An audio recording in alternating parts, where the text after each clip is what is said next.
بسم اللہ الرحمن الرحیم۔ ویلکم ٹو مائی چینل صراط مستقیم۔ کسی خاص فرد یا واقعے پر نازل ہونے والی قرآنی آیات میں سے آج ہم دیکھیں گے سورۃ النساء کی آیت نمبر 59۔ آیت کا ترجمہ کچھ اس طرح سے ہے: اے ایمان والو، اللہ کی فرما برداری کرو اور رسول اللہ صلی اللہ علیہ وآلہ وسلم کی فرما برداری کرو اور ان لوگوں کی جو تم میں سے حاکم ہوں۔ پھر اگر آپس میں کسی چیز میں جھگڑا کرو تو اسے اللہ اور اس کے رسول کی طرف لاؤ۔ اگر تم اللہ پر اور قیامت کے دن پر یقین رکھتے ہو، یہی بات اچھی ہے اور انجام کے لحاظ سے بہت بہتر ہے۔ یہ آیت کریمہ حضرت عبداللہ بن حذافہ سہمی رضی اللہ تعالیٰ عنہ کے بارے میں نازل ہوئی۔ یہ واقعہ تفسیر ابن کثیر میں حضرت عبداللہ بن عباس رضی اللہ تعالیٰ عنہ سے مروی ہے کہ رسول اللہ صلی اللہ علیہ وآلہ وسلم نے ایک لشکر روانہ کیا جس میں حضرت عبداللہ بن حذافہ رضی اللہ تعالیٰ عنہ بھی شامل تھے۔ اس لشکر کی قیادت ایک انصاری صحابی کر رہے تھے۔ امیر لشکر اپنے لشکر پر سخت غصہ ہوئے اور لشکر سے کہا کہ اللہ کے رسول صلی اللہ علیہ وآلہ وسلم نے تمہیں میری اطاعت اور فرمانبرداری کا حکم نہیں دیا تھا؟ تمام لشکر نے جواب دیا کہ ہاں، آپ صلی اللہ علیہ وآلہ وسلم نے ہمیں تمہاری تابعداری کا حکم دیا تھا۔ اس پر امیر لشکر نے لکڑیاں اکٹھی کرنے کا حکم دیا۔ اس کے بعد آگ جلائی اور آگ میں کودنے کا حکم صادر کر دیا۔ یہ بات سن کر ایک نوجوان نے کہا، اس آگ سے بچنے کے لیے ہی تو ہم نے آپ صلی اللہ علیہ وآلہ وسلم کے دامن میں پناہ لی ہے۔ اور باقی لشکر سے کہا کہ تم جلدی نہ کرو، ہم رسول اللہ صلی اللہ علیہ وآلہ وسلم کی خدمت میں حاضر ہوں گے اور آپ صلی اللہ علیہ وسلم نے ہمیں آگ میں کودنے کا حکم دیا تو ہم کود جائیں گے۔ جب لشکر واپس آیا تو رسول اللہ صلی اللہ علیہ وآلہ وسلم کو تمام ماجرا سنایا گیا۔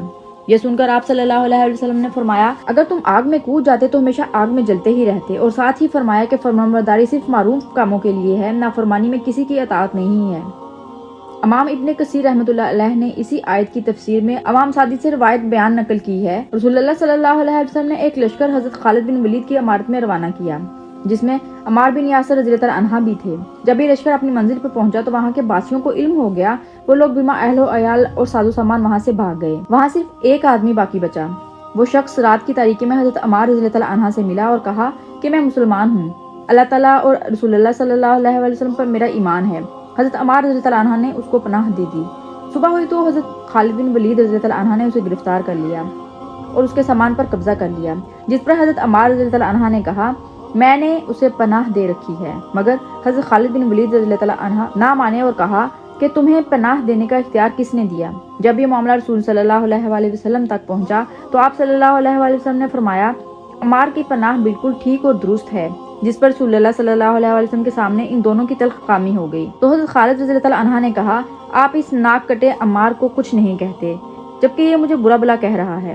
اس پر رسول اللہ صلی اللہ علیہ وآلہ وسلم نے فرمایا، اے خالد، تم عمار کو برا بلا نہ کہو، عمار کو برا کہنے والے کو اللہ برا کہتا ہے، عمار سے دشمنی رکھنے والے سے اللہ دشمنی رکھے گا، اور جو عمار رضی اللہ عنہ پر لعنت کرے گا اللہ تعالیٰ اس شخص پر لعنت کرے گا۔ چنانچہ حضرت خالد رضی اللہ عنہ اٹھے اور عمار رضی اللہ عنہ کی منت سماجت کی اور ان کو راضی کر لیا۔ دین کی بات سن کر آگے پہنچانا صدقہ جاریہ ہے۔ اس طرح کی مزید ویڈیوز کے لیے میرے چینل کو سبسکرائب کرنا مت بھولیں۔